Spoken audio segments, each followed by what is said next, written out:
శ్రీ గురుచరిత్ర అధ్యాయం 22 శ్రీ గణేశాయ నమః శ్రీ సరస్వత్యై నమః శ్రీ గురుభ్యో నమః. ప్రస్తావన 22, 23, 24 అధ్యాయాలు ఈ క్రింది విషయాలను విశదపరుస్తాయి. త్రిమూర్తాత్మకుడైన సద్గురువు సర్వసమర్థుడు. ఆయన వాక్కు పరమేశ్వర శాసనమే. శ్రీ అక్కల్కోట స్వామిలాగా శ్రీగురుడు కూడా మాట మాత్రం చేత ఒక గొడ్డు బర్రెను పాడిగేదెగా మార్చాడు. ఇష్టదేవతోపాసన సద్గురువును ఆశ్రయించటంతో గాని సఫలం కాదని, సద్గురువులు సకల దేవస్వరూపమని, విశ్వరూపుడమని శ్రీ సాయిబాబా జీవిత చరిత్రలాగా ఈ చరిత్రలోని త్రివిక్రముని అనుబంధం తెలుపుతుంది. అంతేకాక ఇంకా ఈ క్రింది అంశాలు కూడా గమనించవలసినది. అతని వంటి సన్యాసులకు పండితులకు కూడా ధర్మసూక్ష్మం తెలిసినవాడు శ్రీగురుని వంటి సద్గురువే. కుమశి గ్రామానికి ఆయనతో వచ్చిన రాజు పరివారము గొప్ప యతి సంఘముగా దర్శనమిస్తారు. సద్గురువు భక్తులైన సంసారులు కూడా అంతరంగంలో నిష్కాములైన సన్యాసులే.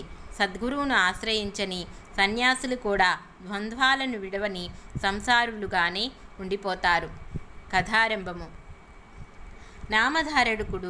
నామధారకుడు సిద్ధముని, మీ వలన నాకు అజ్ఞానాంధకారము తొలగి జ్ఞానోదయమైంది.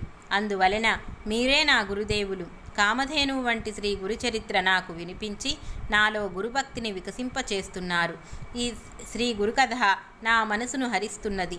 అటుపైన ఏమి జరిగిందో సెలవియ్యండి అని ప్రార్థించాడు. సిద్ధయోగి, నాయనా, నీకు గురుకృప లభించింది.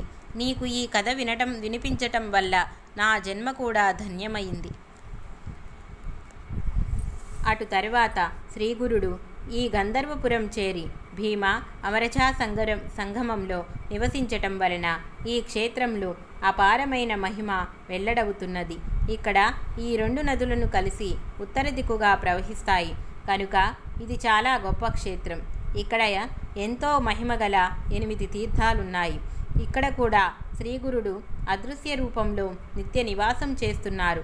ఆయన దివ్య పాదాలలోనే సమస్త తీర్థాలున్నప్పటికీ మరుగుపడిన ఈ క్షేత్ర మహత్య లోకానికి తెలపటానికే ఆయన ఇక్కడ విజయం చేస్తున్నారు. అక్కడ మొదట ఇక్కడ కూడా తమ మహిమ ప్రకటననీయక గుప్తంగా సాధు జీవితం గడిపేవారు. ఆయన సంగమం వద్ద అడవిలో సంచరిస్తూ దగ్గరలో ఉన్న గంధర్వపురానికి భిక్షకు వెళ్ళేవారు. ఆ గ్రామంలో సుమారు 100 బ్రాహ్మణ కుటుంబాలుండేవి. వారంతా వేద విదురులు. ఆ గ్రామంలో గుణవంతులైన ఒక పేద బ్రాహ్మణుడుండేవాడు. అతని భార్య పతివ్రత. వారికి ఒక ముసలిగొడ్డు బర్రె ఉండేది. గ్రామంలోని రైతులు దానిని మట్టి, ఇసుక మొదలైనవి మోయించుకోవడానికై అద్దెకు తీసుకువెళుతుండేవారు. అతడు యామవారం భిక్షాటనతోనూ గేదెపై వచ్చు బాడుగలతోనూ జీవనం సాగిస్తుండేవాడు. శ్రీ నృసింహ సరస్వతి స్వామి తరచూ వీరింటికి భిక్షకు వెళ్ళేవారు. అది చూచి కొందరు గ్రామంలో స్తోత్రీయులను, శ్రీమంతులను అయిన బ్రాహ్మణులను ఇంతమంది ఉండగా ఈ సన్యాసి మన ఇండ్లకు భిక్షకు రాకుండా ఆ దరిద్ర బ్రాహ్మణుని ఇంటికే వెళ్ళాలా? అక్కడ ఆయనకేమి దొరుకుతుంది అని విమర్శిస్తుండేవారు. కానీ శ్రీకృష్ణుడు కూడా దుర్యోధనుడి వంటి రాజుల భవనానికి వెళ్ళక పేదవారైన విదురుని ఇంటికే వెళ్ళాడు. భగవంతునికి సత్వగుణమంతే ప్రీతిగాని ధనమదంతో చిక్కిన వారితో ఆయనకేమి పని? ఆయన అనుగ్రహిస్తే క్షణంలో దరిద్రునికి కూడా సామ్రాజ్యం అనుగ్రహింపగలడు.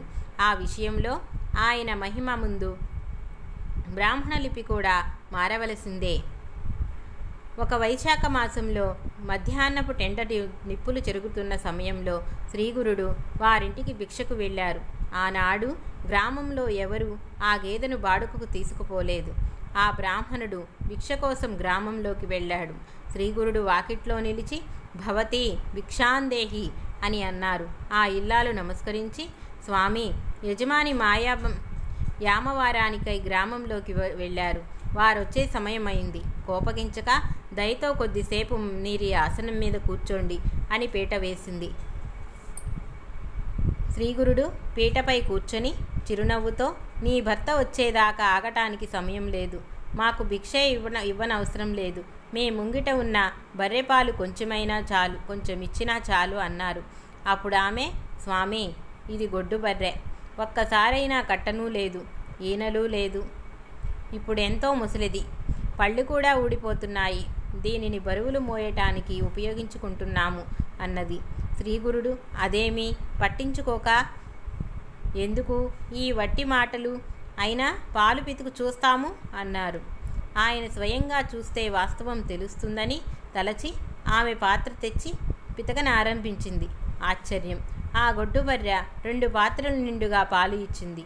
ఆ ఇల్లాలు ఆశ్చర్యపడి ఈ యతీశ్వరుడు సాక్షాత్తు పరమేశ్వరుడేనని తెలుసుకున్నది. వెంటనే ఆమె పాలు కాచి స్వామికి సమర్పించింది. శ్రీగురుడు ఆ పాలు త్రాగి సంతోషించి, అమ్మా, మీరు అఖండైశ్వర్యంతోనూ పుత్ర పౌత్రులతోనూ సుఖించగలరు అని ఆశీర్వదించి సంగమానికి వెళ్ళిపోయారు. తర్వాత ఆ బ్రాహ్మణుడు ఇంటికి వచ్చి జరిగిన వింత తెలుసుకొని భార్యతో కూడా సంగమానికి వచ్చి స్వామిని పూజించాడు. తర్వాత వారికి స్వామి ప్రసాదించిన వరం అక్షరాలా ఫలించింది అన్నాడు సిద్ధయోగి. శ్రీదత్తాయ గురవే నమః. శ్రీపాద శ్రీవల్లభాయ నమః. శ్రీ నృసింహ సరస్వత్యై నమః.